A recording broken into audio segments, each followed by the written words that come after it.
انگریز کے زمانے سے لے کر 78 سال تمہارے یہ سب کے سب دینی علوم اور مدارس کو ذبح کرنے کی تاریخ ہے تمہاری. آج بھی ہم اس کو آپ کے حوالے کر دیں, آپ پر اعتماد کر دیں؟ ہمیں آپ پر کوئی اعتماد نہیں. آج ہم اپنے ولاگ کی شروعات جو ہے وہ اس سوال سے کرتے ہیں کہ پاکستان میں کتنے مدارس ہیں. 32,000, 36,000, 40,000, 45,000 یا 50,000 سے زائد. کیونکہ مختلف جو حکومتی رپورٹس ہیں, مختلف حکومتی موقف جو آئے ہیں سامنے, اس میں یہ مدارس کی تعداد مختلف بتائی گئی ہے. یعنی حکومت کو خود معلوم نہیں کہ ملک میں کتنے مدارس ہیں. اس حوالے سے جو ایجوکیشنل اسٹیٹ رپورٹ ہے اس میں 43,600 مدارس بتائے گئے ہیں, جبکہ جو معاشی سینسس ہوا تھا اس میں یہ تعداد 36,000 بتائی گئی ہے. جو اکتوبر 2024 میں جب مدارس رجسٹریشن کا بل جو آیا تھا یا منظور ہوا تھا, اس میں مذہبی وزارت کی جو ڈائریکٹریٹ تھی اس نے وہ انداز جو تعداد ہے وہ 32,000 کے لگ بھگ بتائی ہے. اب 32,000, 36,000, 45,000, 43,000 یا 50,000 اس حوالے سے ابہام پایا جاتا ہے, کیونکہ مدارس تو پاکستان میں ہزاروں کی تعداد میں ہیں, لیکن جو فیکٹ اینڈ فگر کے مطابق حقیقی مدارس یا جو حقیقی فیکٹ اینڈ فگرز ہیں وہ کتنے ہیں, اس کے حوالے سے ہم لا علم ہیں. ہمارا موضوع یہ نہیں ہے. ہمارا موضوع یہ ہے کہ پاکستان میں اب تک جو مدارس اصلاحات کی جو کوشش ہوئی ہے وہ کتنی بار ہوئی ہے, مدارس کے اصلاحات کے حوالے سے کس کس حکمران نے یہ کوشش کی اور کب کب کی, اور یہ ناکام کیوں ہوئی, اور اس ناکامی کے پیچھے کیا کارج تھے, کیا اسباب تھے. اور اس حوالے سے جو آخری آفیشیل رپورٹ آئی تھی اس میں یہ بتایا گیا کہ پاکستان میں 32,000 مدارس ہیں, جن میں سے 18,000 رجسٹر ہیں. ان 18,000 میں 23 لاکھ طلباء پڑھ رہے ہیں, جبکہ 14,000 جو مدارس ہیں وہ غیر رجسٹرڈ ہیں. ان میں کتنے طلباء پڑھ رہے ہیں ان کا علم کسی کو بھی نہیں, مدارس کو بھی نہیں, حکومت کو بھی نہیں, میڈیا کو بھی نہیں, عوام کو بھی نہیں. یہ وضاحت بھی کی گئی کہ یہ وہ 32,000 وہ مدارس ہیں جو مسجدوں سے الگ ہیں. مسجدوں میں چھوٹے چھوٹے جو مدارس ہیں وہ ان کا علم کسی کو بھی نہیں, وہ کتنے ہیں ان کی تعداد کا بھی پتہ نہیں. لیکن ہم چلتے ہیں ان مدارس کی جو اصلاحات کی کوششیں ہوئی تھی اس سے پہلے ہم چلیں گے کہ مدارس کب قائم ہوئے. برِ صغیر میں یہ مدارس 11ویں صدی میں شروع ہوئے, جب غزنی خاندان برِ صغیر میں حاکم بنا. اس کے بعد التمش اور بلبن نے بھی یہ مدارس بنائے. پھر بہادر شاہ ظفر جو آخری مغل حکمران تھا اس کے دور میں بھی یہ مدارس بنے. اب یہ مدارس تو بنے, لیکن سب سے پہلے ان مدرسوں نے جو مزاحمت کی یا ان مدرسوں کے حوالے سے جو اصلاحات سامنے آئی, بلکہ وہ مدرسوں کے حوالے نہیں تھی, وہ تو برطانوی جو راج تھا جو ہندوستان میں 200 برس جو انگریز آیا تھا اس نے یہ اصلاحات کے حوالے سے بات کی تھی. وہ جنرل تعلیم ایجوکیشن کا جو معاملات تھے اس حوالے سے تھی. پلاسی کی جنگ کے بعد 1757 میں انگریز نے برِ صغیر میں اپنے پاؤں جمانا شروع کیے. 1857 میں پورے برِ صغیر پہ انگریز نے قبضہ کر لیا تھا. یہ 1835 میں لارڈ میکلے جو اس وقت کے مورخ, سیاستدان اور تعلیمی ماہر تھے, انہوں نے ایک report the minutes of education. اس رپورٹ میں یہ کہا گیا کہ وقت کا تقاضا ہے کہ تمام جو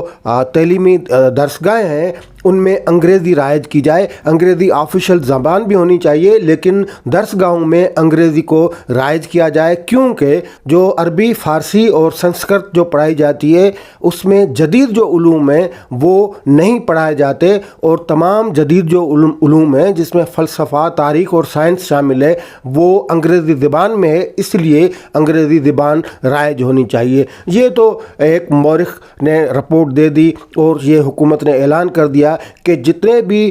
درسگاہیں جو ہیں یا اس میں مدارس بھی شامل ہیں وہ ان میں اب عربی, فارسی یا جو بھی زبان پڑھائی جائے گی ان کی سرکار سرپرستی نہیں کرے گی.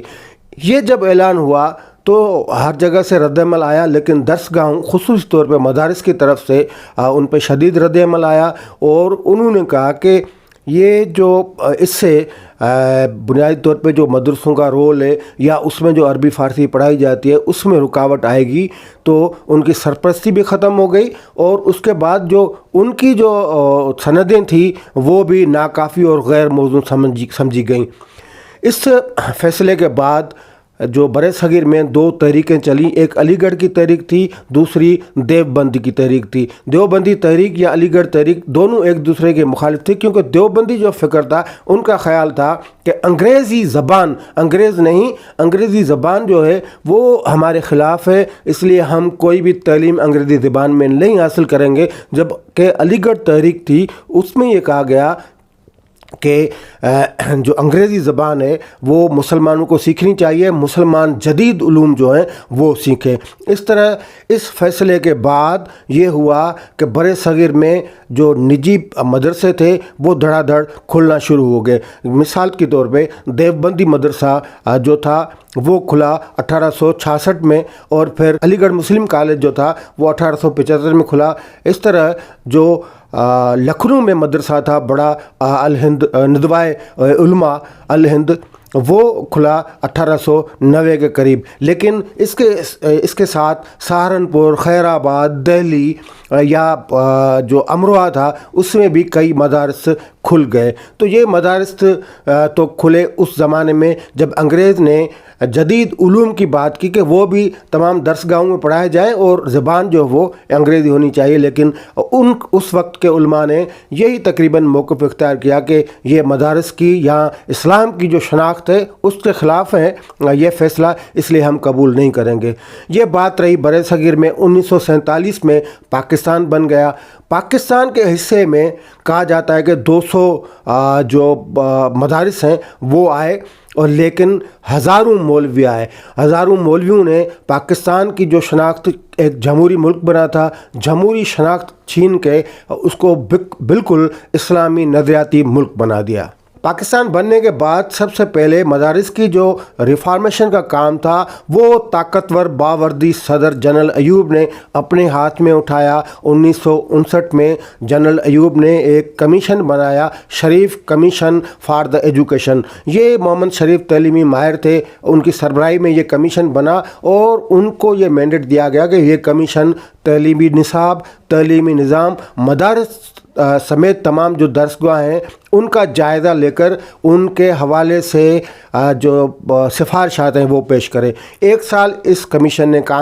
کام کیا، اور 1 سال کے بعد اس کمیشن نے جو رپورٹ دی، اس رپورٹ میں جو مدارس کے حوالے سے بات تھی وہ یہ تھی کہ مدارس میں درس نظامی سمیت جو بھی نصاب یا طریقہ کار جو اختیار کیا گیا ہے وہ جدید تقاضاؤں کے عین مطابق نہیں۔ وہاں جو دینی تعلیم دی جاتی ہے اس میں شامل کیا جائے جدید علوم کو، جس میں ریاضی، سائنس یا معاشرتی علوم جو ہے وہ شامل کیے جائیں، اور ان جو مدارس ہیں ان کی سندوں کو مساوی کیا جائے جو باقی تعلیمی درسگاہیں ہیں اور ان کی ڈگریوں کے برابر۔ یہ مختلف تجاویز تھی، اور ان کا زور اس پہ تھا کہ ان مدارس کو اسٹریم لائن کرنے کے لیے ضروری ہے کہ ان کو سرکار اور قوانین کے ماتحت کیا جائے، اور ان کی جو ان میں جدید تعلیمی نظام رائج کیا جائے، یعنی جو 2-3 سبجیکٹ ہیں وہ پڑھائے جائے۔ لیکن یہ فیصلہ بھی اس وقت کے علماء کو اچھا نہیں لگا۔ فی الحال تو یہ سفارشات آئی تھی، اس کے بعد جنرل ایوب نے اعلان کیا، اور سب سے پہلا جو عملی قدم اٹھایا گیا وہ یہ اٹھا گیا کہ اوقاف ڈپارٹمنٹ قائم کیا گیا، اور اوقاف ڈپارٹمنٹ میں کے تحت جو مدارس تھے، جو مساجد تھیں، جو درگاہیں تھیں، وہ حکومت کے ماتحت کر دی گئیں۔ اس کے علاوہ جنرل ایوب خان نے یہ بھی اعلان کیا کہ جو مدارس ہیں ان میں جدید تعلیمی نظام رائج کیا جائے گا۔ جدید تعلیمی نظام کیا، لیکن 2-3 جو مضامین ہیں جو باقی درسگاہوں میں تعلیمی اداروں میں پڑھائی جاتی ہیں وہ ان میں رائج کی جائیں گی۔ اس کے علاوہ یہ بھی اعلان کیا گیا کہ ہم کوشش کریں گے جدید تعلیم رائج ہونے، یعنی یہ مختلف مضامین رائج ہونے کے بعد جو طلباء مدارس سے فارغ ہوں گے ان کو ان کی جو ڈگریاں ہیں یا سند ہیں ان کو ایکول کر دیا جائے باقی تعلیمی اداروں سے۔ اس طرح صدر صاحب جو اس وقت کے صدر تھے انہوں نے یہ بھی اعلان کیا کہ یہ جو طلباء فارغ ہوں گے ان کو ہم باقی جو جدید جو مواقع ہیں وہ بھی فراہم کیے جائیں گے، کیونکہ مدارس کے حوالے سے کوئی بھی اصلاحات اس سے پہلے نہ کی گئی نہ قبول کی گئی، تو یہ اعلانات جو تھے وہ اعلانات ان پر عمل کرنے سے مدارس کے جو محتمم تھے، مالکان تھے، جو مولوی حضرات تھے، مذہبی جماعتیں تھیں، انہوں نے انکار کر دیا۔ صدر ایوب کے زمانے میں ہی ان کے ایک ادارے کے انسٹیٹیوٹ فار اسلامک ریسرچ کے سربراہ تھے ڈاکٹر فضل الرحمان، انہوں نے بھی یہی سفارشات کی کہ جو مدرسے کے طالب علم ہیں ان کو اکیلا نہیں چھوڑا جا سکتا، اور ان کے لیے جو مختلف جو سائنسی مضامین ہیں یا انگریزی ہے یا ریاضی ہے، معاشرتی علوم ہے، وہ مدرسوں میں پڑھایا جائے، لیکن یہ سب کوششیں ناکام ثابت ہوئیں، اور پاکستان کے باوردی طاقتور صدر نے جو اعلان کیا، سوائے جو اوقاف ڈپارٹمنٹ تھا وہ قائم ہونے کے، باقی مدارس کی اصلاح نہیں ہو سکی، اور ان میں باقی جو مضامین تھے وہ پڑھانے میں وہ بھی ناکام رہے۔ صدر ایوب کے بعد ذوالفقار علی بھٹو اقتدار میں آئے، یہ 71 سے لے کر 1977 تک انہوں نے مدرسوں کو نہیں چھیڑا، انہوں نے حالانکہ یہ پیشکش ضرور کی، یہ کہیں پہ ایک حوالہ میں نے پڑھا تھا کہ انہوں نے یہ کوشش کی کہ اگر مدارس چاہیں تو ہم ان کی سندوں کو باقی تعلیمی اداروں کے مساوی قرار دے سکتے ہیں، ان کی ڈگریوں کے مساوی قرار دے سکتے ہیں۔ بھٹو صاحب نے مدرسوں کو نہیں چھیڑا، بھٹو صاحب نے مولوی کو خوش کرنے کے لیے جمعے کے دن کی چھٹی کا اعلان کیا، اور انہوں نے قادیانیوں پہ پابندی لگائی، شراب خانوں پہ پابندی لگائی، اور کئی ایسے اقدامات جو مولویوں کی جو خواہشات تھی ان کے مطابق کیے، لیکن مذہبی جماعتوں نے بھٹو صاحب کو قبول کرنے سے انکار کر دیا، اور اس وقت کی جو اس وقت کے امپائر کی انگلی پر ناچتے ہوئے بھٹو صاحب کو پھانسی کے تختے پہ پہنچا دیا گیا۔ بھٹو صاحب کے جانے کے بعد، جیسے کہ بھٹو صاحب کو پھانسی پہ لٹکانے والے جنرل ضیاء الحق تھے، اور جنرل ضیاء الحق نے اسلام کا نام لے کر اقتدار پہ قبضہ کیا تھا، الیکشن کرانے کا وعدہ کر کے وہ مکر گئے۔ ضیاء الحق نے جو مدارس تھے ان کی اصلاحات کے حوالے سے ایک ایسا کام کیا، انہوں نے جو ایک اعلان کیا کہ مدارس میں جدید علوم پڑھائے جائیں گے، سائنس یا ریاضی وغیرہ، تو وہ تو زبانی کلامی تھا، لیکن انہوں نے ایسی اصلاحات کی، وہ وقت مدرسوں کے لیے نہیں، باقی پرائمری سے لے کر جو یونیورسٹی سطح تک جو کی گئی، انہوں میں یونیورسٹیوں کو کیا پورے پاکستان کو ایک مدرسہ بنا دیا گیا۔ یہ ضیاء الحق کے اقدامات تھے، کیونکہ وہ اسلام کا نام لے کر اقتدار پہ قبضہ انہوں نے کیا تھا، اور انہوں نے مذہبی جماعتوں کو، مولویوں کو، مدرسوں کو، ان سب کو خوش کرنا تھا، اس لیے انہوں نے مذہبی جو قیادت تھی، جو مدرسے کے مہتمم تھے، جو مولوی حضرات تھے، ان کی خواہش اور سوچ کے عین مطابق وہ اقدامات اٹھائے۔ وہ حقیقی طور پہ وہ اصلاحات نہیں تھی، ان کا جو منفی اثر سماج پہ پڑا وہ آج تک جاری ہے۔ ملک میں آج بھی دہشت گردی کے خلاف جنگ لڑی جا رہی ہے، وہ ان مدرسوں سے پیدا کیے ہوئے وہ عناصر ہیں جنہوں نے ریاست کو ٹف ٹائم دیا ہوا ہے، اور ریاست ان کے خلاف اب بھی لڑ رہی ہے۔ تو جنرل ضیاء الحق نے جو مدارس کے حوالے سے اقدامات کیے وہ اتنے خطرناک قسم کے تھے، یعنی مدارس کو بڑھانے کے لیے انہوں نے ساری کوشش کی۔ پہلی بات تو سرکاری سرپرستی میں مدارس قائم ہوئے، ان کی فنڈنگ کے لیے جو قوانین بنائے گئے، ان کی فنڈنگ کو اسٹریم لائن کرنے کے لیے جو عرب و ممالک تھے ان سے امداد مانگی گئی، اور ان کو ڈائریکٹ مدرسوں سے لنک کر دیا، تاکہ وہاں سے جو بھی امداد آئے وہ مدرسے میں آ جائے۔ اس حوالے سے جو اس فنڈنگ کی جو پڑتال تھی، اسکروٹنی تھی، اس سے بھی مدرسوں کو مبرا قرار دیا گیا۔ جنرل ضیاء الحق نے عربی زبان کو لازمی قرار دیا، باقی یونیورسٹی سطح تک، پرائمری سے لے کر یونیورسٹی سطح تک، اور جو یونیورسٹیوں میں جو باقی مضامین تھے ان مضامین کو، یا باقی تعلیمی اداروں میں جو مضامین تھے ان مضامین کو اثر نو ترتیب دیا گیا۔ ضیاء الحق نے اس مدرسے، مولوی، محتمم، مذہبی قیادت کو بڑھانے کے لیے جو عملی اقدامات اٹھائے، انہوں نے قوانین تبدیل کیے، نئے قوانین بنائے، انہوں نے شریعت کا نعرہ لگا کر اس سماج کو جو پہلے پرانے قانون تھے ان میں ترامیم کی گئی، آئین میں ترمیم کر دی گئی، اس طرح مختلف ادارے جو وہ قائم کیے گئے۔ جنرل ضیاء الحق کے دور میں ایک سرگودا رپورٹ، ایک حالے پوٹا رپورٹ تھی، اس میں بھی مدارس کے حوالے سے یہ بتایا گیا تھا کہ ان مدارس میں باقی جو تعلیم کے مضمون ہیں جو یونیورسٹی کالج میں پڑھائے جاتے ہیں ان میں سے کچھ پڑھائے جائیں، لیکن جنرل ضیاء الحق کا مقصد مدارس کی اصلاحات تو بالکل نہیں تھا۔ ان کا مقصد جو تھا وہ ان مدارس سے جو پیدا ہو، جو لشکر پیدا ہوں، جو گروہ پیدا ہوں، ان کو ہی آگے بڑھانا وہ چاہتے تھے۔ پھر اسی طرح ہوا، ان مدارس سے جو عنصر پیدا ہوا، انہوں نے افغان جہاد جو